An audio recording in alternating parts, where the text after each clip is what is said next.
폭우가 쏟아지는 밤 15살 고아 소년이 재벌 회장을 향해 절규했습니다. 경호원들에게 질질 끌려나가면서도 소년은 짐승처럼 울부짖었어요. 그 처절한 눈빛에 회장이 멈칫한 순간 이들의 눈앞에는 엄청난 일이 일어났습니다. 아무도 몰랐어요. 이 한마디가 회장의 목숨을 구할 거라는 거요. 하지만 소년을 기다리는 건 구원이 아니라 더 큰 시련이었습니다. 과연 이 소년에게 어떤 운명이 기다리고 있을까요? 사연 시작하기 전 구독, 좋아요 부탁드립니다. 더불어서 듣고 계신지 댓글 남겨주시면 계신 곳에 행운이 가득 깃드시길 바라겠습니다. 폭우가 억수같이 쏟아지는 밤이었습니다. 대성그룹 강태주 회장이 호텔에서 열린 VVIP 자선 파티를 마치고 수많은 취재진의 플래시 세례를 받으며 로비 밖으로 걸어 나왔어요. 67 나이에도 꿋꿋한 어깨, 날카로운 눈빛 그리고 한치 흐트러짐 없는 정장 차림이었습니다. 기자들의 카메라 플래시가 번쩍이며 강태주의 위험 있는 모습을 담아냈어요. 회장님, 오늘 기부금 규모가 역대 최대라고 하는데요. 내년 신차 출시 계획은 어떻게 되시나요? 기자들이 마이크를 들이밀며 질문을 쏟아냈지만 강태주는 묵묵히 걸음을 옮겼습니다. 경호원들이 인파를 헤치며 길을 만들어주고 있었어요. 같은 시각 호텔 뒷골목 악취나는 쓰레기장에서는 15살 이현우가 며칠을 굶은 배를 움켜쥐고 있었어요. 현우의 얼굴은 영양실조로 헬쑥했고 찢어진 운동화 사이로 발가락이 보였습니다. 파티장에서 버려진 음식물 쓰레기 봉투를 찢어 눅눅해진 빵 조각을 찾아내 허겁지겁 입에 굴려 넣었어요. 상한 음식이었지만 현우에게는 소중한 끼니였습니다. 이게 뭐야? 햄버거 패티 같은데? 현우가 작은 고기 조각을 발견하고 눈을 반짝였어요. 하지만 곧 곰팡이가 핀 것을 보고 실망한 정을 지었습니다. 그때였어요. 재수없게 거지가 들어왔냐? 뒷문으로 나온 축축한 호텔 직원이 현우를 발견하고 복부를 걷어찼습니다. 현우는 비명도 지르지 못한 채 흙탕물이 고인 웅덩이에 처박혔어요. 차가운 빗물이 찢어진 옷 사이로 스며들어 뼛속까지 시리게 만들었지만 현우는 익숙한 굴욕감에 저항할 생각조차 못하고 바들바들 떨며 몸을 웅크렸습니다. 다시는 여기 오지 마라. 이 도둑놈아. 호텔 직원이 침을 뱉으며 돌아갔어요. 현우의 머릿속에 며칠 전 일들이 스쳐 지나갔습니다. 사흘 전이었어요. 현우는 명동 지하상가에서 떨어진 음식을 주우려다가 상인에게 들켰어요. 얘야, 이거지야. 여기서 뭐 하는 거야? 떡볶이 가게 아주머니가 빗자루를 들고 현우를 쫓아냈습니다. 더러운 놈이 음식 더럽힌다. 현우는 도망치다가 계단에서 굴러떨어져 무릎이 까졌어. 요의 피가 나는 상처를 손으로 누르며 아파했지만 치료할 곳도 없었습니다. 이틀 전에는 더 끔찍한 일이 있었어요. 현우가 남대문 시장 뒷골목에서 잠을 자고 있었는데 술 취한 남자 3명이 나타났어요. 여기 거지 새끼가 하나 있네. 재미있겠다. 남자들이 현우를 발로 차고 주먹으로 때렸습니다. 으악. 현우가 비명을 지르며 몸을 웅크렸지만 폭행은 계속됐어요. 돈 있으면 내놔. 없어요. 정말 없어요? 현우가 울먹이며 애원했지만 남자들은 현우의 낡은 신발까지 빼앗아 갔어요. 시간 낭비했네. 남자들이 침을 뱉고 떠난 후 현우는 차가운 아스팔트 바닥에서 온몸이 아파 한참을 일어나지 못했습니다. 그날 밤 현우는 맨발로 걸어야 했어요. 호텔에서 쫓겨난 현우는 진흙투성이가 된 얼굴을 소매로 닦으며 비틀거리며 일어섰습니다. 그때 현우의 시야에 화려한 조명 아래 대기 중인 강 회장의 최고급 세단이 들어왔어요. 검은색 벤틀리가 호텔 정문 앞에서 엔진을 끄고 있었습니다. 그 순간이었어요. 차 밑으로 기어 들어가는 낡은 모자를 쓴 남자의 수상한 움직임이 포착되었습니다. 남자는 주변을 살피며 차량 하부에 무언가를 부착하고 있었어요. 현우의 머릿속에 어린 시절 기억이 번개처럼 스쳐 지나갔습니다. 불법 카센터에서 일할 때였어요. 그곳에서 현우는 온갖 험한 일을 당했습니다. 이놈아, 브레이크 라인 제대로 끊어놔야지. 사장이 보험 사기를 위해 브레이크 라인을 훼손하라며 몽키 스패너로 현우의 머리를 때렸던 끔찍한 기억이었어요. 제대로 안 하면 죽여버린다. 사장의 고함 소리와 함께 쇠파이프가 등에 내리치던 순간이 생생했습니다. 현우는 그때 차량 폭발 장치가 어떻게 생겼는지, 어디에 부착하는지 강제로 배워야 했어요. 수상한 남자가 어둠 속으로 사라졌습니다. 강 회장이 경호원들과 함께 차 뒷좌석 문손잡이를 잡으려는 찰나였어요. 안 돼, 현우는 본능적인 공포와 알 수 없는 의무감에 휩싸여 경호원들의 저지선을 향해 질주했습니다. 젖은 운동화가 아스팔트를 박차며 미끄러졌지만 현우는 멈추지 않았어요. 어디서 나타난 애가? 위험해. 경호팀장이 달려드는 현우를 차단하려 했지만 현우는 즉시 제압당했습니다.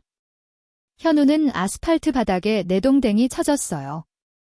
무릎이 까져서 피가 흘렀지만 현우는 찢어진 입술로 피를 뱉으며 절규했습니다.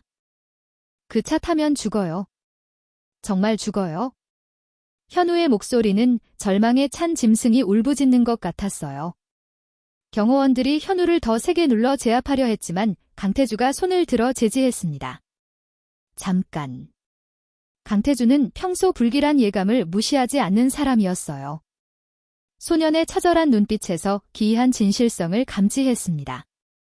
탑승하려던 발걸음을 멈춘 채 운전기사를 향해 말했어요. 김 기사. 차량 점검 한번 해봐, 예? 회장님, 방금 전에 점검했는데요. 강태주가 지팡이로 바닥을 툭 치며 다시 말했습니다. 다시 해보라고 했어? 알겠습니다. 김 기사가 고개를 끄덕이며 차에 올랐어요. 현우는 조수석에서 몸을 잔뜩 움츠린 채 깨진 창문 밖으로 펼쳐진 세상을 낯설게 바라봤습니다. 차 안에는 고급 가죽 시트의 냄새와 은은한 방향제 향이 났어요. 현우는 태어나서 처음 맡는 냄새에 조심스럽게 코를 킁킁거렸습니다. 무서워하지 마라. 강태주가 뒷좌석으로 현우를 바라보며 부드럽게 말했어요. 이제 안전해. 현우는 고개만 작게 끄덕였습니다. 목소리가 나오지 않았어요. 차량이 거대한 철문을 지나 저택 앞마당에 멈춰섰습니다. 현우는 창밖으로 보이는 웅장한 건물을 보며 숨을 죽였어요. 지금까지 본 적 없는 화려함이었습니다. 건물 앞에는 분수대까지 있었고 정원에는 예쁘게 가꾼 꽃들이 심어져 있었어요. 내려. 강태주가 먼저 차에서 내리며 현우를 향해 손을 내밀었어요. 현우는 조심스럽게 그 손을 잡았습니다. 강태주의 손은 거칠었지만 따뜻했어요. 일하는 사람의 손이라는 것을 현우도 알 수 있었습니다. 오늘 밤은 여기서 지내거라. 강태주가 현우의 어깨에 손을 올리며 말했어요. 현우는 고개만 작게 끄덕였습니다. 감사합니다. 현우의 목소리는 모기 소리만큼 작았어요. 집사가 나와서 현우를 안내했습니다. 현우는 대리석 바닥과 화려한 샹들리에 그리고 벽에 걸린 커다란 그림들을 보며 걸었어요. 모든 것이 꿈만 같았습니다. 그날 밤 현우는 태어나서 처음으로 폭신한 침대에서 잠이 들었어요. 하지만 꿈속에서도 폭발하는 차와 불길 그리고 강 회장의 따뜻한 손길이 번갈아 나타났습니다. 현우는 자신의 인생이 이날 밤부터 완전히 달라질 거라는 것을 아직 몰랐어요. 저택에 들어온 지 일주일이 지났습니다. 이현우는 아직도 이 모든 것이 꿈인지 현실인지 구분하기 어려웠어요. 매일 아침 눈을 뜨면 폭신한 침대와 하얀 천장 그리고 창문 너머로 보이는 아름다운 정원이 현우를 반겼습니다. 하지만 현실은 그리 달콤하지만은 않았어요. 야 거지야. 장남 강현석 전무가 아침 식사 자리에서 현우를 부르며 말했습니다. 35살의 강현석은 아버지와 달리 날카롭고 차가운 인상이었어요. 비싼 정장을 입고 있었지만 어딘가 비열한 느낌이 났습니다. 전무님, 제 이름은 현우입니다. 현우가 조심스럽게 대답했어요. 이름. 내가 이 집에서 이름을 가질 자격이 있다고 생각해? 강현석이 냉소적으로 웃으며 말했습니다. 김집사, 이놈 메인 식탁에서 밥 먹게 하지마. 주방 구석 하인용 테이블에서 먹게 해. 전무님. 하지만 회장님께서는 김집사가 난색을 표하며 말했어요. 내가 이 집 장남이야. 내 말 안 들을 거야? 강현석의 목소리가 위협적으로 변했습니다. 현우는 아무 말도 하지 않고 고개만 끄덕였어요. 주방 구석의 작은 테이블에서 혼자 밥을 먹는 것이 차라리 편했습니다. 그래, 그게 내 자리야. 강현석이 만족스럽게 웃으며 메인 식당으로 향했어요. 현우는 주방 구석에서 김치찌개와 흰밥을 먹으며 생각에 잠겼습니다. 고아원에 있을 때도 불법 카센터에서 일할 때도 이런 대접은 받지 않았어요. 적어도 똑같은 사람 취급은 해줬거든요. 며칠이 지나면서 현우는 이 집에서 자신이 투명 인간이라는 것을 깨달았습니다. 가정부들은 현우를 지나칠 때마다 수군거렸어요.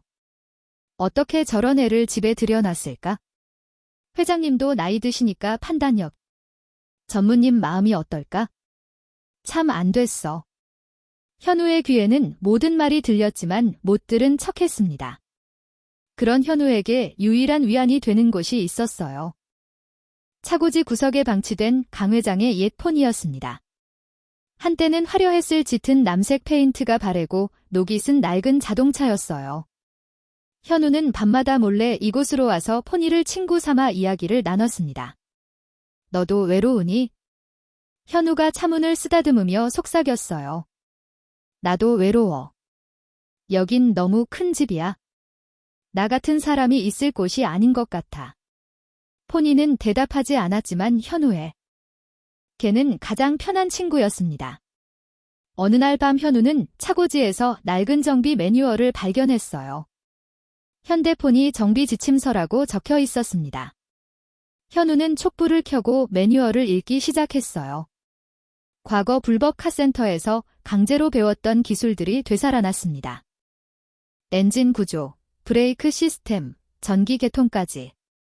현우는 그때 배운 것들을 떠올리며 포니의 엔진룸을 열었어요. 어머, 이게 뭐야? 엔진은 먼지와 기름때로 범벅이 되어 있었습니다. 하지만 현우의 눈에는 보석처럼 보였어요. 현우는 걸레와 비누를 구해와서 엔진을 하나하나 부품을 분해하고 청소하고 다시 조립했어요. 날이 갈수록 현우의 솜씨는 늘었습니다. 과거의 아픈 기억들이 오히려 현우에게는 소중한 기술이 되어 주었어요. 겨울이 지나고 봄이 왔습니다. 현우가 저택에 온 지 벌써 6달이 흘렀어요. 그동안 강태주 회장은 현우에게 관심을 보였지만 바쁜 일정 때문에 깊은 대화를 나누지는 못했습니다. 어느 따뜻한 봄날 오후 산책을 나온 강태주는 차고지에서 들려오는 기계 소리에 발걸음을 멈췄어요. 딸그락딸그락 누군가 차를 수리하는 소리였습니다. 강태주가 차고지 문을 열고 들어서자 기름 범벅이 된 채 엔진을 분해하고 있는 현우를 발견했어요. 이게 뭐 하는 짓이냐? 강태주의 목소리에 현우가 깜짝 놀라며 일어섰습니다.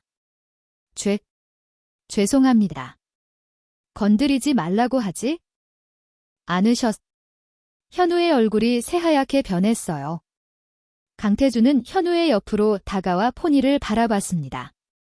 30년 전 젊은 시절 강태주가 직접 정비하며 타던 차였어요. 그때 기억이 되살아났습니다. 30년 전 29살의 강태주는 작은 정비소를 운영하고 있었어요. 손에는 늘 기름때가 묻어 있었고 낡은 작업복을 입고 있었습니다. 태주야, 오늘도 밤늦게까지 일하는구나. 옆집 아주머니가 걱정스럽게 말했어요. 아직 할 일이 많아요. 이 차라도 고치면 며칠은 먹고 살 수 있거든요. 젊은 강태주가 지친 얼굴로 웃으며 대답했습니다. 그때 강태주의 유일한 꿈은 자신만의 차를 만드는 것이었어요. 밤마다 포니를 뜯어보며 더 좋은 엔진을 만들 계획을 세웠죠. 자동차는 심장으로 달리는 거야? 강태주가 혼자 중얼거리며 엔진을 만지던 모습이 생생했어요. 과거 회상에서 벗어난 강태주가 현우를 바라봤습니다.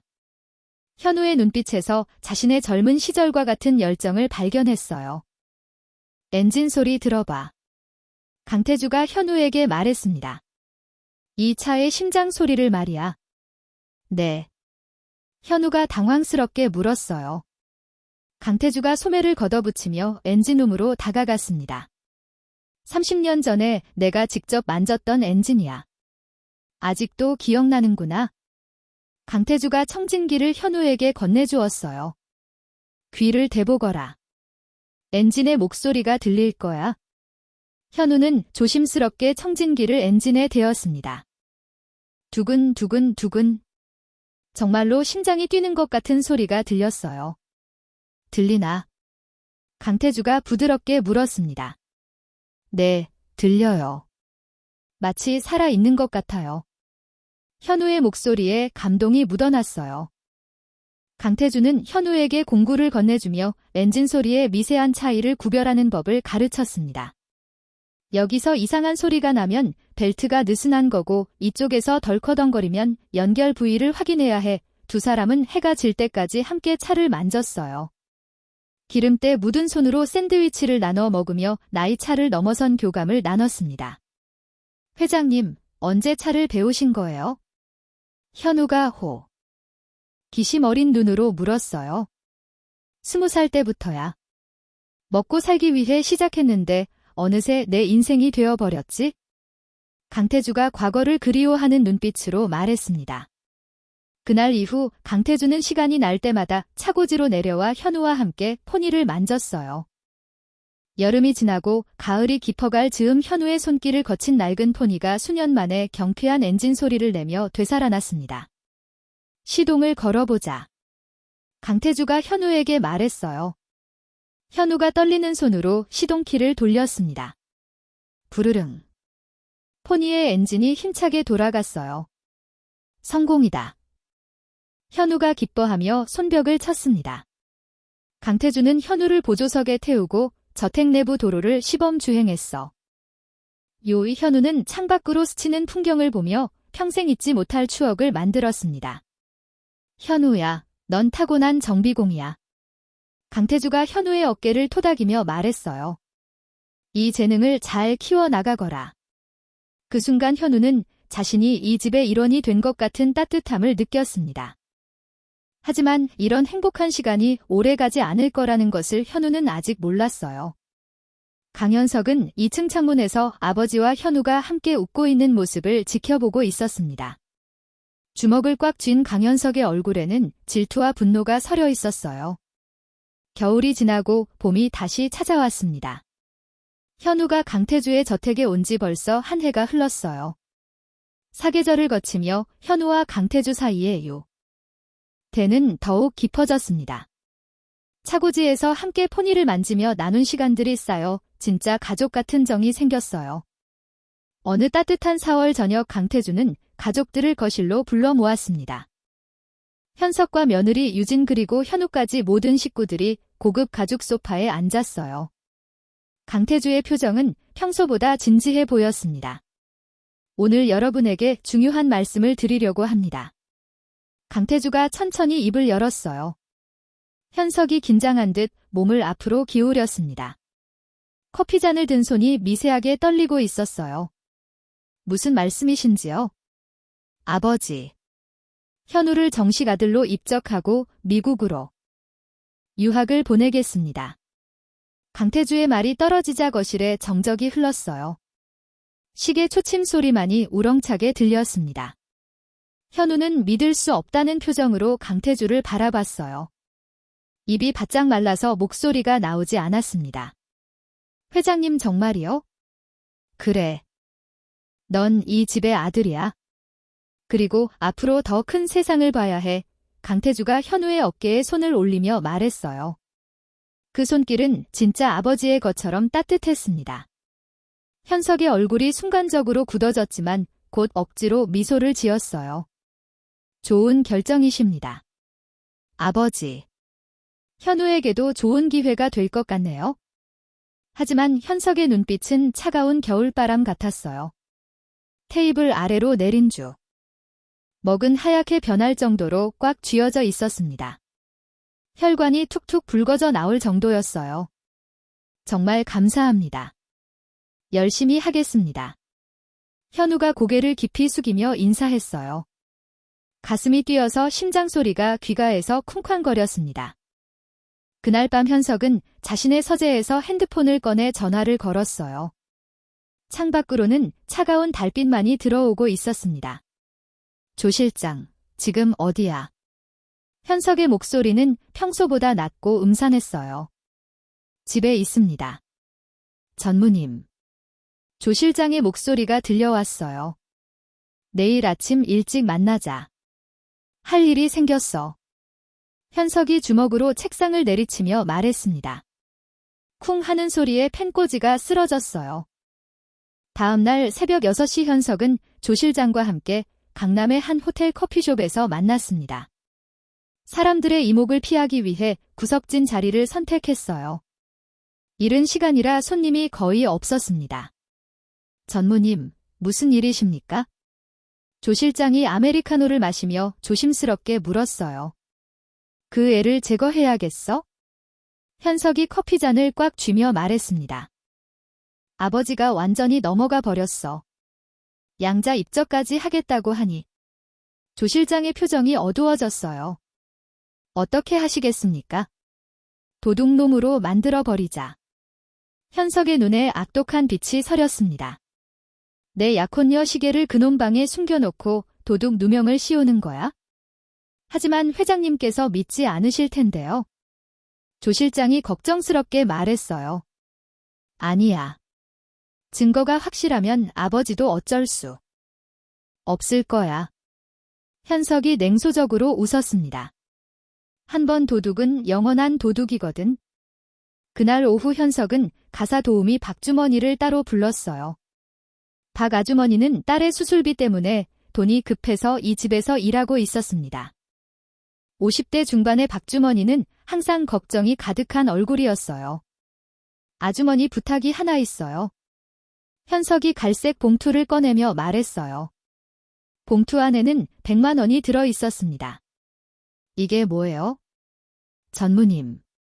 박주머니가 당황스럽게 물었어요.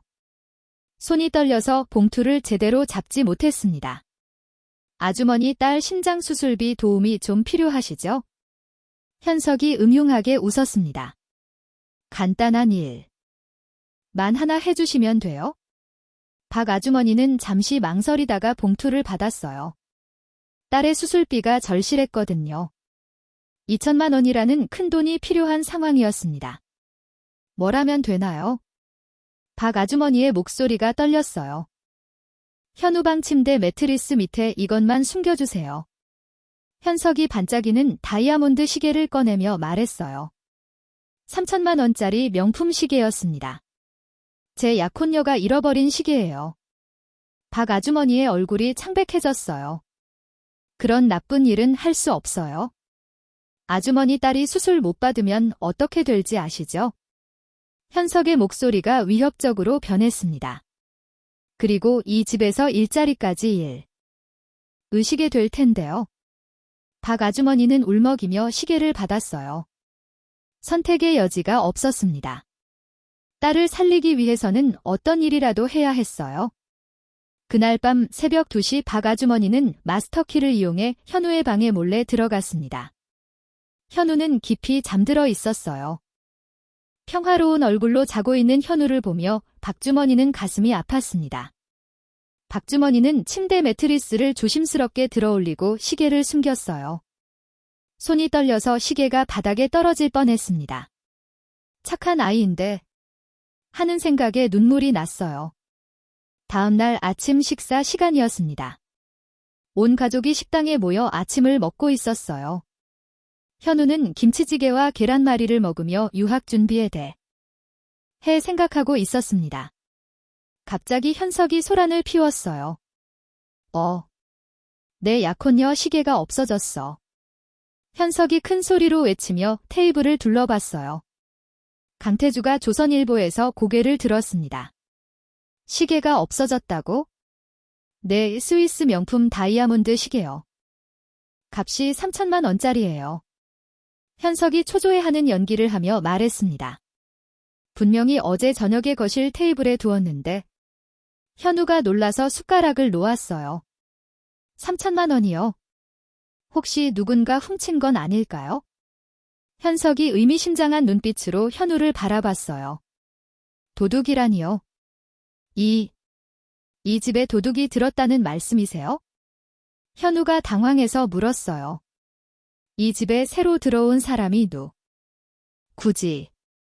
현석이 현우를 째려보며 말했습니다. 1년 전까지는 이런 일이 없었는데. 현서야, 그런 말하지 마라. 강태주가 아들을 제지했어요. 하지만 표정이 약간 굳어져 있었습니다. 그럼 집을 수색해보죠. 정말 없어진 거라면 찾아야 하지 않겠어요? 현석이 계획대로 제안했습니다. 강태주는 잠시 고민하다가 고개를 끄덕였어요. 그래, 찾아보자. 하지만 소란스럽게 하지는 말자. 경비원 2명이 집안 곳곳을 뒤지기 시작했습니다. 거실, 주방, 화장실까지 구석구석 살펴봤어요. 현석은 직접 현우의 방으로 향했습니다. 현우도 억울한 마음에 따라갔어요. 여기부터 찾아보자. 현석이 현우의 방문을 활짝 열며 말했어요. 옷장부터 책상까지 하나씩 뒤지기. 시작했습니다. 저는 정말 모르는 일이에요? 현우가 떨리는 목소리로 말했어요. 제가 왜 그런 걸 가져가겠어요? 그건 찾아봐야 알겠지? 현석이 현우의 침대 매트리스를 들어 올렸어요. 그 순간이었습니다. 매트리스 밑에서 번쩍이는 다이아몬드 시계가 바닥으로 떨어졌어요. 딸그락하는 소리가 방 안에 울려 퍼졌습니다. 현우가 깜짝 놀라며 벽에 등을 대고 뒤로 물러섰어요. 얼굴이 하얗게 변했습니다. 역시 그렇군. 현석이 시계를 주워들며 냉소적으로 웃었어요. 이제 내 정체가 드러났어. 현우의 머릿속에 과거 기억이 번개처럼 스쳐 지나갔습니다. 10살 때 고아원에서였. 어느 추운 겨울날 현우는 원장 선생님 방에 청소를 하러 갔다가 책상 위에 있던 은색 만년필을 만져봤습니다. 예쁜 만년필이어서 잠깐 들어본 것뿐이었어요. 현우야, 내 만년필 못 봤니? 다음 날 원장 선생님이 물었을 때 현우는 겁이 나서 모른다고 했어요. 나중에 다른 아이 침대에서 만년필이 발견됐지만 원장은 현우를 의심했습니다. 한 번 도둑은 영원한 도둑이야. 넌 여기 있으면 안 돼. 한겨울의 속옷바람으로 고아원에서 쫓겨났던 그날의 공포가 되살아났어요. 눈이 내리는 밤거리에서 떨며 울었던 기억이 생생했습니다. 현우는 해명조차 하지 못하고 공포에 질려 입술만 깨물었어요. 온몸이 바들바들 떨렸습니다. 이제 차례 넘겨서 콩밥을 먹여야겠어. 현석이 현우의 멱살을 잡고 끌고 나가려 했어요. 저는 안 했어요. 정말 안 했어요. 현우가 절규했지만 현석은 듣는 척도 안 했어요. 그때였습니다. 똑똑. 2층 서재에서 강태주가 지팡이로 바닥을 내리치는 소리가 들렸어요. 위험 있고 무거운 소리였습니다. 강태주가 계단을 천천히 내려오면서 날카로운 눈빛으로 상황을 살폈어요. 시계가 발견된 위치, 현석의 과장된 연기, 그리고 공포에 떨고 있는 현우까지 모든 것을 관찰했습니다. 현석아. 강태주의 목소리는 빙하처럼 차가웠어요. 내 아버지? 이놈이 제 약혼녀 시계를 쳤어요. 현석이 흥분해서 말했습니다. 증거가 확실하잖아요. 내 집에서 내 허락 없이 경찰을 부를 수 있는 사람은 없다. 강태주가 단호하게 말했어요. 지팡이를 바닥에 툭 치는 소리가 울렸습니다. 현석의 얼굴이 굳어졌어요. 하지만 아버지, 증거가 이렇게 확실한데요. 현우야, 서재로 올라와. 강태주가 현우를 불렀어요. 목소리에는 분노보다는 실망이 섞여 있었습니다. 현우는 떨리는 다리로 강태주를 따라 서재로 올라갔어요. 계단 하나하나가 천근만근 무겁게 느껴졌습니다. 서재 문이 닫히자 강태주는 현우를 바라봤어요. 내가 훔치지 않았다는 걸 안다. 강태주의 목소리는 부드러웠지만 지쳐 보였어요. 하지만 세상은 진실보다 보이는 것을 믿는다. 그것이 현실이야. 현우의 눈에서 눈물이 주르륵 흘러내렸어요. 회장님, 저는 정말 앞으로 더 조심해야 한다. 너를 시기하는 사람들이 있거든. 강태주가 현우의 어깨를 토닥였어요. 하지만 나는 너를 믿어. 서재박복도에서 이 대화를 엿들은 현석은 질투심에 온몸이 떨렸어요. 주먹을 꽉 쥔 채 휴대폰을 꺼내 조 실장에게 문자를 보냈습니다. 1단계 실패. 2단계 준비하자. 이번엔 확실히 끝내야 한다. 현석의 눈에는 더 악랄한 계획을 세우려는 음흉한 빛이 서려 있었어요. 단순한 누명이 아닌 현우를 사회적으로 완전히 매장시킬 더 큰 함정을 준비하고 있었습니다. 그날 밤 현우는 침대에 누워 천장을 바라보며 생각했어요. 강태주는 자신을 믿어줬지만 이 집에서 자신의 입지는 더욱 위태로워졌습니다. 현석의 적대감은 이제 숨김없이 드러났고 앞으로 어떤 더 큰 위험이 기다리고 있을지 알 수 없었어요. 3년 후 서울 외곽의 폐차장. 이 제19살이 된 현우는 기름때에 찢어진 작업복을 입고 폐차를 수리하며 생계를 이어가고 있었어요. 한때 곱고 어렸던 얼굴은 이제 남자다운 각이 잡혔고 눈빛만은 3년 전보다 더욱 깊어져 있었습니다. 폐차장 한 구석에서 현우는 낡은 엔진 블록을 분해하고 있었어요. 딸그락딸그락 렌치가 볼트를 푸는 소리만이 적막한 폐차장에 울려 퍼졌습니다. 현우야, 점심 먹어라. 이곳의 주인인 장노인이 도시락을 들고 다가왔어요. 이른이 넘은 나이에도 허리가 꼿꼿한 장노인은 과거 대성자동차 창립 멤버였지만 강태주와의 불화로 회사를 떠난 인물이었습니다. 감사합니다. 할아버지. 현우가 기름 묻은 손을 걸레로 닦으며 일어났어요. 도시락 뚜껑을 열자 김치볶음밥과 계란 후라이가 들어 있었습니다. 또 밤 새워 일했구나. 몸 망가뜨리지 마라. 장노인이 걱정스럽게 말했어요. 내 나이에는 놀기도 해야지. 일이 재미있어서요. 현우가 웃으며 젓가락을 들었어요. 하지만 그 미소 뒤에는 깊은 그리움이 숨어 있었습니다. 3년 전 그날의 기억이 떠올랐어요. 현우야, 넌 이제 이 집에 있을 수 없어. 강태주의 목소리는 차갑고 단호했습니다. 회장실에서 현우는 무릎을 꿇고 머리를 바닥에 찌르며 애원했어요. 회장님, 저는 정말 안 했어요. 믿어주세요. 현우의 목소리가 찢어져 나왔지만 강태주는 고개를 돌렸어요. 증거가 너무 명확해. USB에 우리 회사 기밀 자료가 들어있었고 내 수첩에는 엔진 설계도가 그려져 있었어. 강태주의 손이 떨리며 위스키 잔을 움켜쥐었어요. 저는 그냥 엔진 소리를 듣고 있었을 뿐이에요. 현우가 절규했지만 소용없었어요. 다시는 내 앞에 나타나지 마라. 강태주의 마지막 말이 현우의 가슴에 비수처럼 박혔습니다. 현우는 쓰러진 채 강태주를 한 번 더 바라보며 회장실을 나섰어요. 1년간 아버지라고 불렀던 사람에게서 완전히 버림받는 순간이었습니다. 그날 밤 현우는 비를 맞으며 대성그룹 앞에 주저앉았어요. 강태주가 선물했던 수첩을 가슴에 품고 오열했습니다. 화려한 네온사인들이 비웃듯 반짝였어요. 갈 곳 없던 현우를 거두어준 사람이 바로 장노인이었습니다. 어디서 굴러온 새끼가. 장노인이 비에 젖은 현우를 발견했을 때 투덜거렸어요. 죽고 싶어서 여기 누워있나? 할아버지, 제발 하루만 재워주세요. 현우가 떨리는 목소리로 부탁했어요. 하루가 3년이 됐네? 장노인이 씩 웃음을 지으며 말했어요. 그래도 손재주는 있으니 다행이야.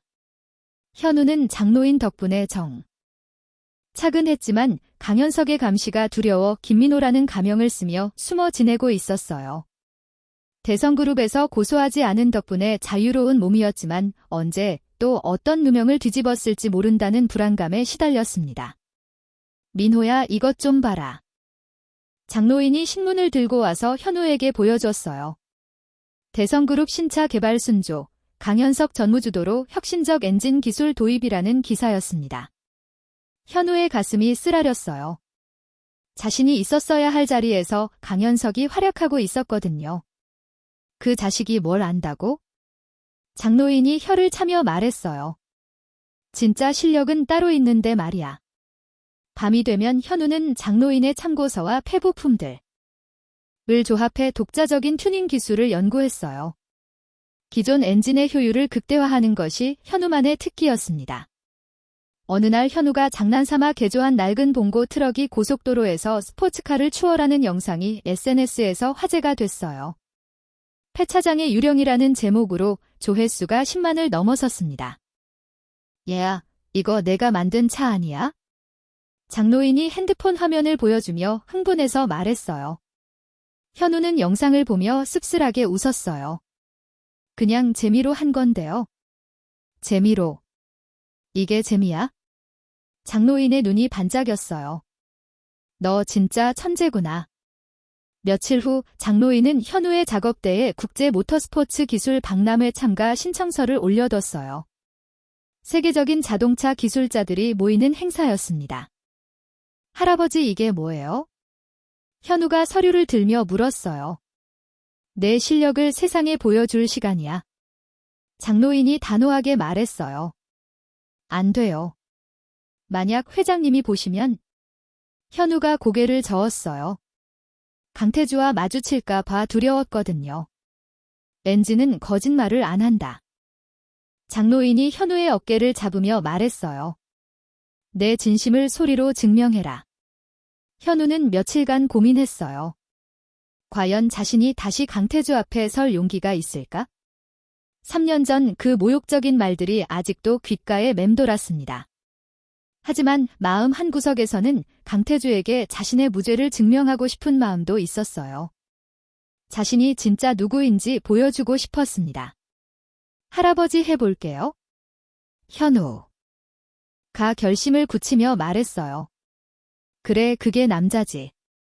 장노인이 만족스럽게 웃었어요. 현우는 자신의 이름을 숨긴 채 고스트라는 익명의 팀으로 출전을 결심했어요. 폐차장에 널린 고철들을 모아 머신 제작에 돌입했습니다.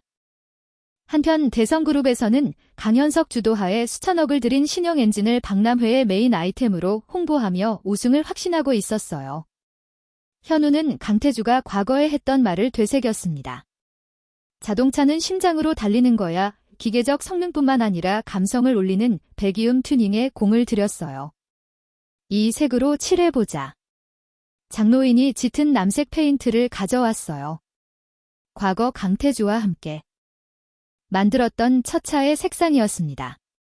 이 색이 특별한 의미가 있나요? 현우가 물었어요. 옛날에 한 친구와 함께 만든 차 색깔이야. 장노인이 쓸쓸하게 말했어요. 그때는 꿈이 있었지? 현우는 밤을 새워 페인트 작업을 했어요. 하루하루 완성되어 가는 차를 보며 가슴이 뛰었습니다. 대회 전날 밤 현우는 완성된 엔진의 시동을 걸었어요. 부르르르. 묵직하고 심장 박동 같은 소리가 폐차장의 정적을 깼습니다. 현우는 차에 보니 손을 얹고 작게 속삭였어요. 아버지에게 들려드리고 싶어요.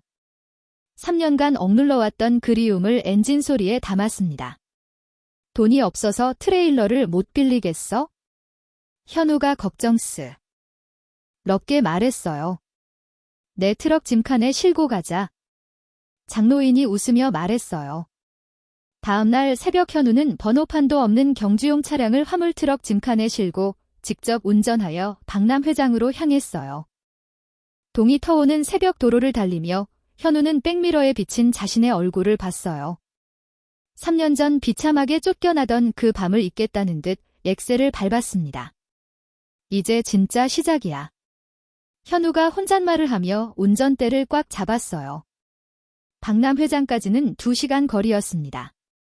창밖으로 스치는 풍경을 보며 현우는 다짐했어요. 오늘은 반드시 강태주에게 자신의 진짜 모습을 보여주겠다고. 자신이 도둑이 아니라 진짜 엔지니어라는 것을 증명하겠다고 말이에요. 현우의 눈에는 3년간의 고통과 그리움이 모두 담겨 있었습니다. 이제 마지막 승부를 걸 시간이 온 것이었어요. 박람회 당일 오후 서울 삼성동 코엑스 전시장. 수많은 자동차 업계 관계자들과 기자들이 몰려들어 장내가 북적였습니다. 각국의 자동차 제조사들이 최신 기술을 선보이기 위해 화려한 부스를 설치해 놓았어요. 대성그룹의 신차를 소개합니다. 사회자의 목소리가 울려 퍼지자 무대에 화려한 레이저 쇼가 시작됐어요. 강현석이 갓빠진 정장을 차려입고 무대 위로 올라왔습니다. 자신만만한 표정으로 마이크를 잡았어요. 여러분, 오늘 역사적인 순간을 목격하게 될 것입니다. 대성그룹의 신차가 무대 위로 올라오자 관중들이 탄성을 질렀어요. 은색 메탈릭 도색의 날렵한 디자인, 최첨단 LED 헤드라이트까지 모든 것이 완벽했습니다. 이 차량에 탑재된 엔진은 수천억을 투자해 개발한 최고의 기술입니다. 강현석이 팔을 벌리며 자랑했어요. 기자들은 찬사를 보내며 셔터를 눌러댔습니다. 정말 놀라운 디자인이네요. 역시 대성그룹답습니다. VIP석의 강태주는 3년 전보다 눈에 띄게 쇠약해진 모습이었어요. 깊게 패인 주름과 힘없는 머리카락 그리고 영혼 없는 표정으로 아들의 발표를 지켜보고 있었습니다. 강현석이 시동을 걸자 웅장한 엔진 소리가 장내에 울려 퍼졌어요. 하지만 어딘가 인위적이고 차가운 느낌이었습니다. 어떠십니까? 이것이 바로 미래의 자동차입니다. 강현석이 득의양양하게 소리쳤어요. 그때 사회자가 다음 순서를 호명했습니다. 마지막으로 고스트 팀을 소개하겠습니다. 장내가 술렁거렸어요.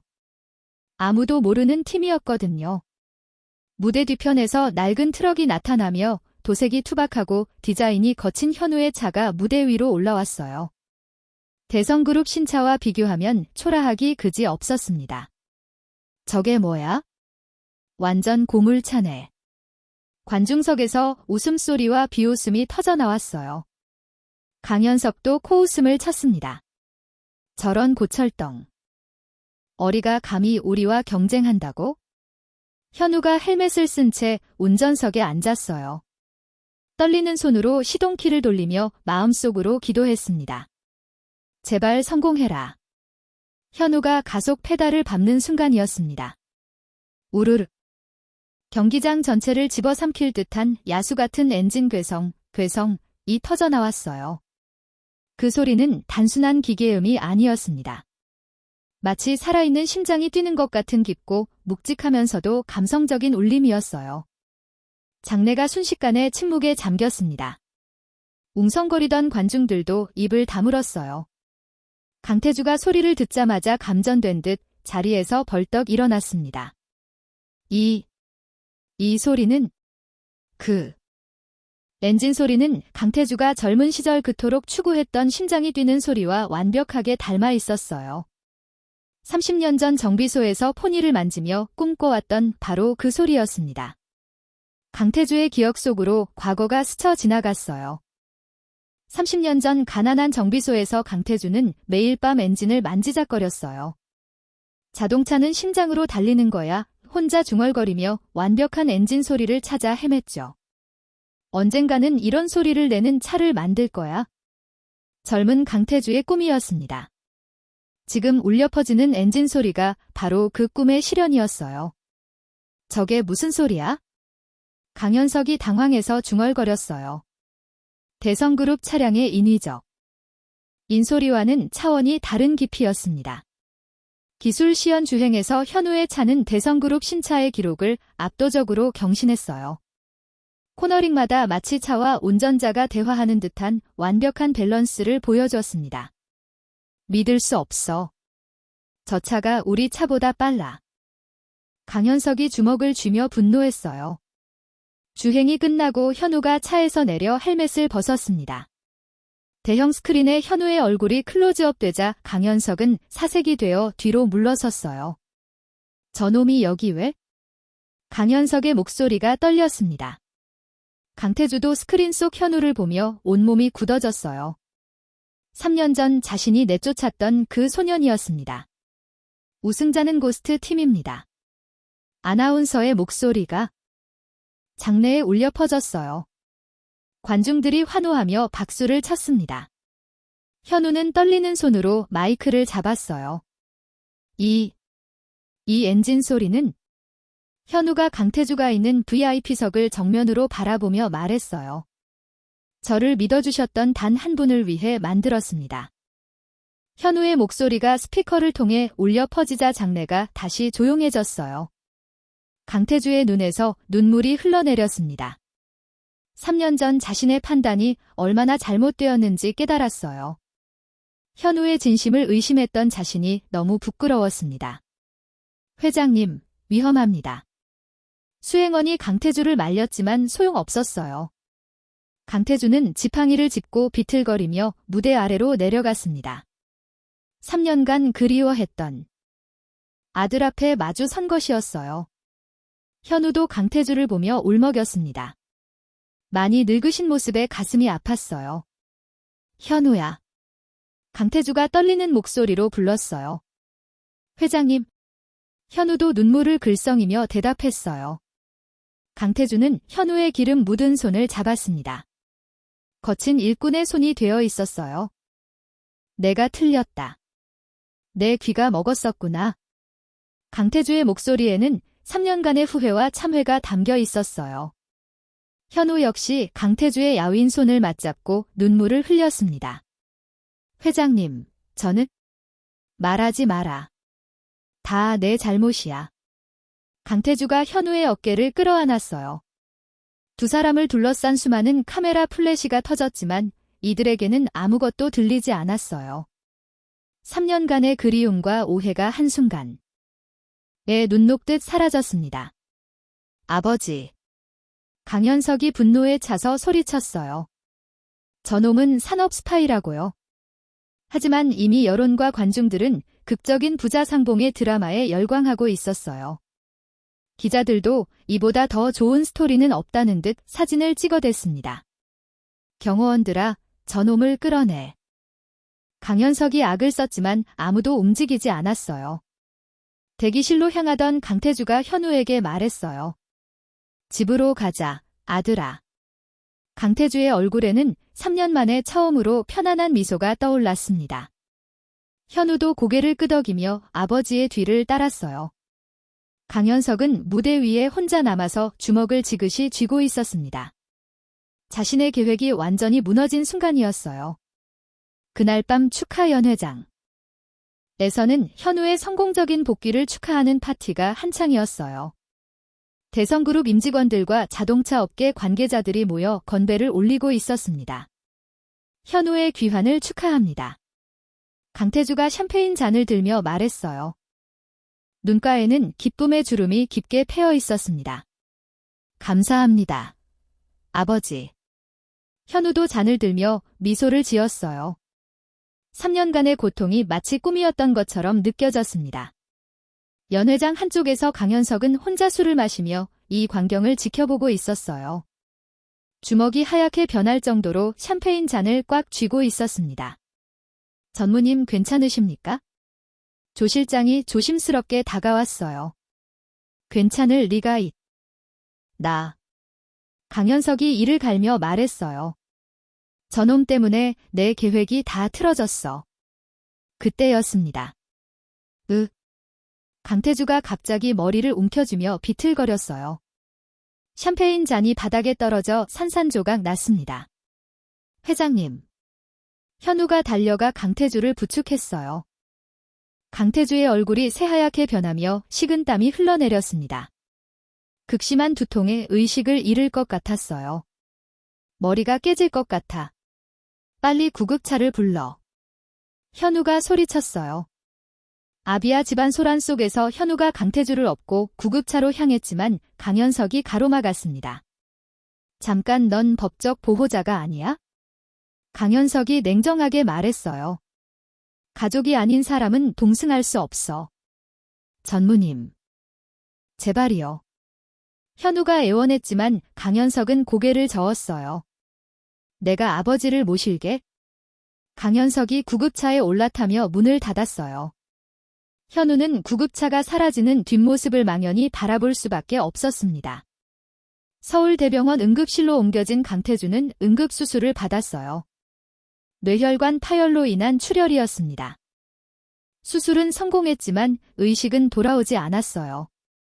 환자 상태는 어떻습니까? 강현석이 주치의에게 물었어요. 일단 생명에는 지장이 없지만 언제 깨어날지는 알 수 없습니다. 주치의가 심각한 표정으로 말했어요. 그날 밤 강현석은 주치의를 따로 만났습니다. 호텔 커피숍에서 봉투를 건네며 말했어요.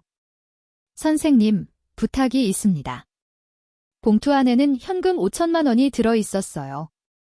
이게 무슨... 주치의가 당황스럽게 물었어요. 아버지가 깨어나더라도 정상적인 사고를 할 수 없게 해주세요. 강현석의 목소리는 차가웠어요. 무슨 말씀을 하시는 거지? 주치의가 경악했어요. 고용량의 진정제와 신경안정제를 지속적으로 투여하는 겁니다. 강현석이 구체적으로 설명했어요. 깨어나더라도 몽롱한 상태가 계속되도록 말이죠. 주치의는 잠시 망설이다가 돈의 유혹에 넘어갔어요. 의료진의 윤리를 버린 순간이었습니다. 다음 날 강현석은 이사회를 소집했어요. 대성그룹 본사 회의실에 임원들이 모였습니다. 아버지께서 뇌손상으로 인한 심신미약 상태에 빠지셨습니다. 강현석이 엄숙하게 말했어요. 제가 회장 직무대행을 맡겠습니다. 이사들은 별다른 이해 없이 동의했어요. 전무님이 맡으시는 게 맞습니다. 회사를 위해서라도 그래야죠. 강현석은 즉시 병원 VIP 병동 전체를 사설경호 업체로 봉쇄했어요. 현우를 포함한 외부인의 접근을 철저히 차단했습니다. 누구든 허가 없이는 들여보내지 마라. 강현석이 경호팀장에게 지시했어요. 조 실장은 언론에 거짓 정보를 흘렸어요. 현우가 유산 문제로 회장과 다투다가 충격을 주어 쓰러지게 했다는 소식입니다. 뉴스에서는 연일 현우를 비난하는 보도가 나왔어요.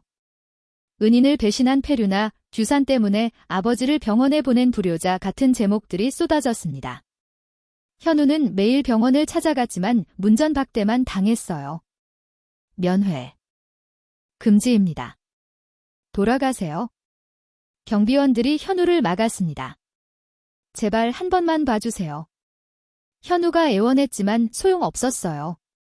장로인은 대성그룹 원로 이사들을 찾아다니며 도움을 요청했지만 모두 외면했어요. 이미 끝난 일이야. 우리가 개입할 수 있는 문제가 아니라고. 강현석은 회장실을 점거하고 그룹의 모태인 엔진 사업부를 해외 투기 자본에 매각하려는 계획을 서둘렀어요. 빨리 서류를 준비해. 강현석이 조 실장에게 지시했어요. 아버지가 깨어나기 전에 모든 걸 끝내야 해. 한편 현우는 야간 의료 폐기물 수거 업체 직원으로 위장해 잠입을 시도했어요. 파란색 작업복을 입고 마스크와 모자로 얼굴을 가린 채 병원에 들어갔습니다. 폐기물 쓰레기 받으러 왔습니다. 현우가 간호사에게 말했어요. 네, 수고하세요. 간호사는 별다른 의심 없이 현우를 보내줬어요. 현우는 환풍구를 통해 강태주의 병실을 엿봤습니다. 병실 안에서는 끔찍한 일이 벌어지고 있었어요. 강현석이 멍하니 허공만 보는 강태주의 손에 억지로 펜을 쥐어주고 있었습니다. 아버지 여기 서명만 하시면 돼요? 강태주는 약물 때문에 의식이 흐릿한 상태였어요. 서명을 거부하며 손을 떨었습니다. 왜 이러세요? 강현석이 짜증을 내며 소리쳤어요. 그때 주치의가 주사기에 투명한 약물을 채워 강태주의 링거줄에 주입했습니다. 더 많은 진정제였어요. 이제 조용해지실 겁니다. 주치의가 말했어요. 현우는 이 모든 장면을 목격하고 전율했어요. 이것은 질병이 아닌 인위적인 감금이었습니다. 현우는 조심스럽게 환풍구에서 나와 장로인에게 전화를 걸었어요. 할아버지 아버지를 깨울 방법이 있어요. 현우의 목소리는 단호했어요. 무슨 방법인데? 장로인이 물었어요. 임시 주주총회가 열리는 날 아버지를 병원에서 빼내야 해요. 현우가 계획을 설명했어요. 임시 주주총회가 열리는 당일 아침 강현석은 승리를 확신하며 말끔한 정장을 입고 병실을 나섰어요. 오늘이면 모든 게 끝나. 강현석이 혼자 중얼거렸어요. 강현석이 떠나자마자 현우와 장로인이 고용한 사설 구급팀이 병원 뒷문으로 들이닥쳤어. 2호 의료진입니다. 응급 이송이 필요해요. 가짜 의료진들이 경비원들을 교란했습니다. 현우는 그 틈을 타서 강태주의 병실로 뛰어들어갔어요. 링거에 연결된 진정제 투입을 중단시키고 강태주를 휠체어에 옮겼습니다. 약물 때문에 의식이 흐릿한 강태주를 업고 병원을 빠져나왔어요. 이제 진짜 결전이 시작되려 하고 있었습니다. 주주총회 당일 오전 10시 대성그룹 본사 25층 대강당. 수백 명의 주주들과 기자들이 빼곡히 자리를 채웠어요. 강현석은 정장 넥타이까지 완벽하게 맞춘 모습으로 연단에 올라섰습니다. 존경하는 주주 여러분, 오늘 중요한 안건을 상정하겠습니다. 강현석이 마이크에 대고 말했어요. 대성그룹의 미래를 위한 결단이 필요한 시. 점입니다. 주주들이 웅성거리며 강현석의 말에 귀를 기울였어요. 엔진 사업부를 미국 투자펀드에 매각하여 그룹을 현대화하겠습니다. 매각 대금은 얼마인가요? 한 주주가 손을 들며 물었어요. 3조 원입니다. 강현석이 당당하게 대답했어요. 이 자금으로 IT와 바이오 사업에 진출할 계획입니다. 주주들은 거대한 금액에 감탄했어요. 강현석은 내심 웃었습니다. 아버지가 평생 일궈낸 회사를 내가 완전히 바꿔놓겠어. 그 시각 현우는 병원에서 빼낸 강태주를 휠체어에 태우고 대성그룹 본사 로비에 도착했어요. 강태주는 며칠간의 약물 투여로 의식이 흐릿한 상태였습니다. 회장님, 정신 차리세요. 현우가 강태주. 뺨을 가볍게 두드리며 말했어요. 하지만 경비원들이 현우를 가로막았습니다. 여긴 출입금지 구역입니다. 저는 회장님의 아들이에요. 현우가 소리쳤지만 경비원들은 듣는 척도 안 했어요. 장로인은 미리 해킹해둔 사내 방송 시스템을 가동했어요. 로비에서 경호원들에게 저지당하는 현우와 강태주의 모습이 대강당 대형 스크린에 생중계되기 시작했습니다. 저게 뭐야? 주주들이 스크린을 보며 수군거렸어요. 강현석은 당황하며 소리쳤습니다. 송출을 끊어. 빨리. 하지만 이미 늦었어요. 기자들이 카메라를 돌리고 주주들이 술렁거리자 분위기가 급반전됐습니다. 여론을 의식한 경비원들이 길을 터주었고 현우는 강태주를 밀고 강당 문을 활짝 열고 들어섰어요. 여러분. 현우가 마이크를 뺏어들며 외쳤어요. 진짜 회장님이 여기 계십니다. 주주들이 웅성거리기 시작했어요.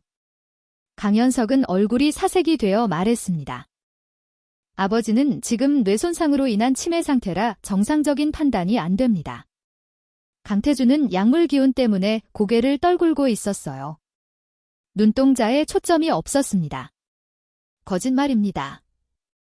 현우가 분노에 차서 소리쳤어요. 강현석이 회장님께 약물을 투여해서 의식을 잃게 만든 겁니다. 무슨 근거로 그런 말을? 강현석이 반박했어요. 현우는 주머니에서 스마트폰을 꺼내 대형 스피커에 연결. 했어요.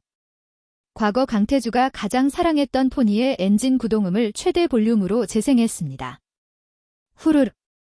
묵직하고 깊은 엔진 소리가 강당 전체를 울렸어요.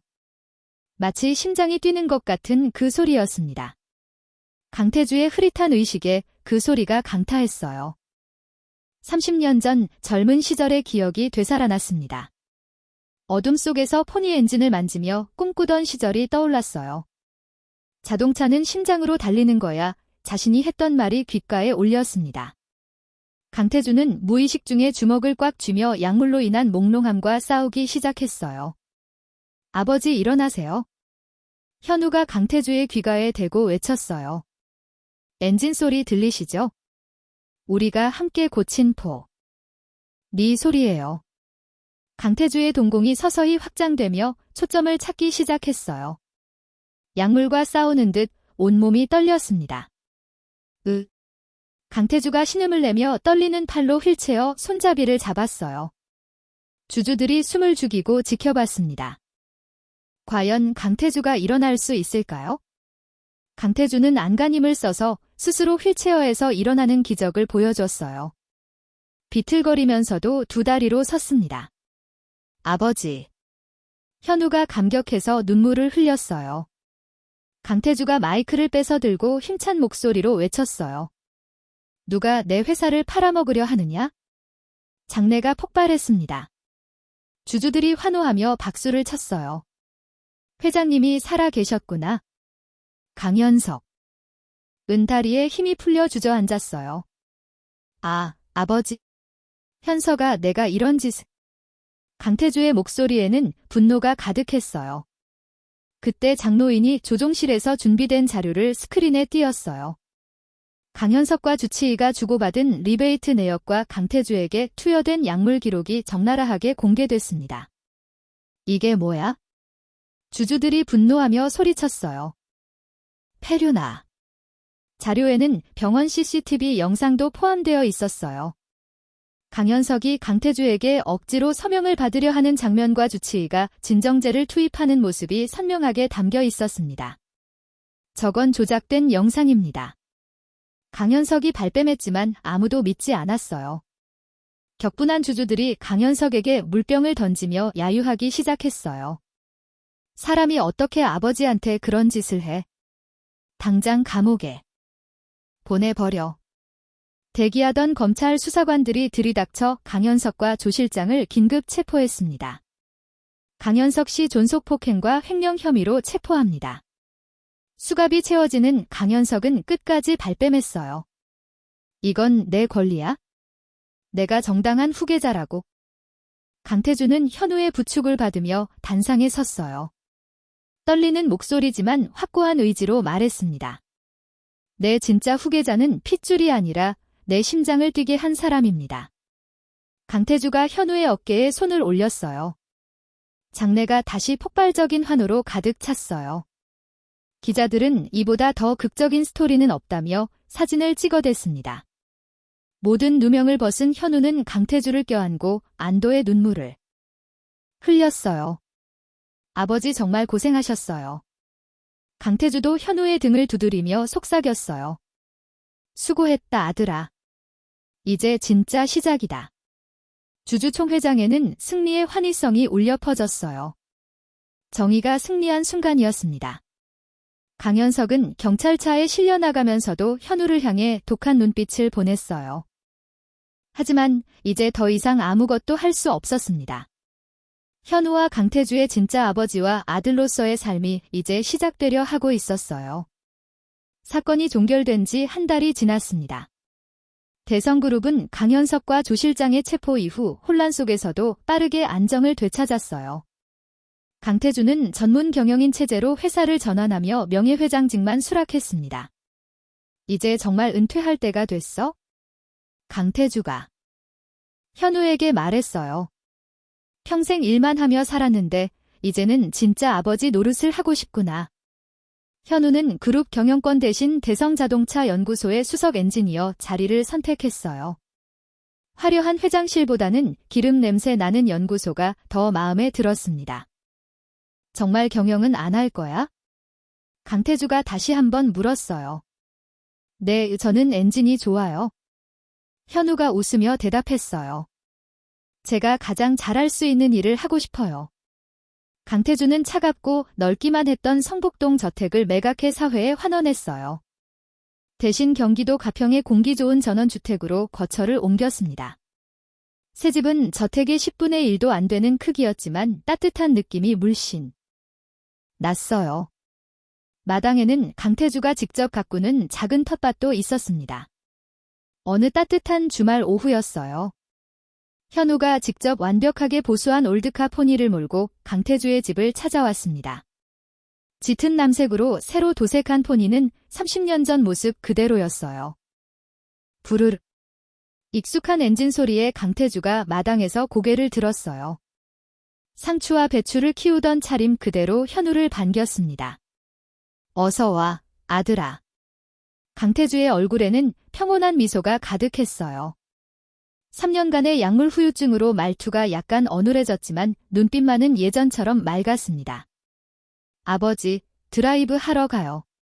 현우가 차문을 열어주며 말했어요. 좋지. 어디로 갈까? 강태주가 기대에 찬 목소리로 물었어요. 두 사람은 정장 대신 편안한 티셔츠와 청바지 차림으로 차에 올랐어요. 목적지는 정하지 않았습니다. 그냥 길이 가는 대로, 마음이 가는 대로 달리기로 했어요. 조수석에 앉은 강태주는 창문을 내리고 바람을 맞으며 행복해했어요. 이렇게 여유롭게 드라이브하는 게 언제만인지 모르겠다. 앞으로는 매주 나와요. 현우가 안전하고 부드러운 운전으로 차를 몰며 말했어요. 라디오에서는 뉴스가 흘러나왔습니다. 현우 수석연구원이 개발한 친환경 엔진이 장착된 대성자동차 신차가 예약 판매 신기록을 세웠습니다. 저거 내 아들이 만든 거? 야, 강태주가 지나가는 톨게이트 직원에게 자랑했어요. 직원은 당황스러워하며 웃었습니다. 현우는 쑥스러운 듯 웃으며 창가로 얼굴을 돌렸어요. 아버지 부끄러우니까 그러지 마세요. 부끄러울 게 뭐 있어? 자랑스러운 내 아들인데. 강태주가 현우의 어깨를 다정하게 토닥였어요. 해안도로에 도착한 두 사람은 갈림길에 차를 세우고 트렁크에서 작은 테이블과 의자를 꺼냈어요. 현우가 미리 준비해온 컵라면과 김밥을 펼쳤습니다. 와, 바다가 정말 예쁘네. 강태주가 파도를 바라보며 감탄했어요. 이런 곳에서 먹는 라면이 제일 맛있어요. 현우가 뜨거운 물을 부으며 말했어요. 두 사람은 트렁크에 걸터 하나. 바다를 바라보며 소박한 점심을 먹었어요. 멀리서 갈매기들이 날아다니고 파도가 해변을 적시는 소리가 들려왔습니다. 현우야, 고마워. 강태주가 갑자기 진지하게 말했어요. 뭐가요? 현우가 라면을 후루룩 먹으며 물었어요. 널 의심했던 건 말이야. 강태주의 목소리에는 깊은 후회가 담겨 있었어요. 그때 내가 너를 믿어줬다면 이제 그런 얘기는 하지 마요. 현우가 아버지의 어깨에 손을 올렸어요. 모든 게 지나간 일이에요. 1년 전 폭우가 쏟아지던 밤 생존을 위해 서로를 붙잡았던 두 사람이 이제는 평온한 석양 아래 서로의 온기를 나누고 있었어요. 그때 내가 내 목숨을 구해줬을 때부터 운명이었나 보다. 강태주가 바다를 바라보며 말했어요. 저도 아버지를 만난 게 가장 행운이었어요. 현우가 진심으로 말했어요. 해가 지기 시작하자 현우가 강태주의 어깨에 담요를 덮어줬어요. 아버지 춥지 않으세요? 괜찮아. 이런 게 진짜 행복이구나. 강태주가 만족스럽게 웃었어요. 이제 집에 가요. 현우가 테이블을 치우며 말했어요. 다시 차에 오른 강태주는 조수석에서 편안하게 눈을 감고 잠이 들었어요. 피곤한 기색이 역력했지만 얼굴에는 평화로운 미소가 떠올라 있었습니다. 현우는 강태주가 깰세라 조심스럽게 핸들을 꺾으며 집으로 향했어요. 속도계의 바늘은 60km를 넘지 않았습니다. 안전운전이 최우선이었어요. 저녁 노을이 하늘을 붉게 물들이는 가운데 포니는 시골길을 조용히 달렸어요. 엔진 소리는 심장 박동처럼 부드럽고 안정적이었습니다. 아버지 도착했어요. 현우가 부드럽게 강태주를 깨웠어요. 벌써. 강태주가 눈을 비비며 일어났어요. 깊이 잤나 보네. 피곤하셨을 텐데 푹 주무세요. 현우가 강태주를 집 현관까지 배웅했어요. 다음 주에도 올 거지? 강태주가 아쉬운 듯 물었어요. 물론이죠. 매주 올게요. 현우가 약속했어요. 강태주는 현관에서 포니가 사라질 때까지 손을 흔들었어요.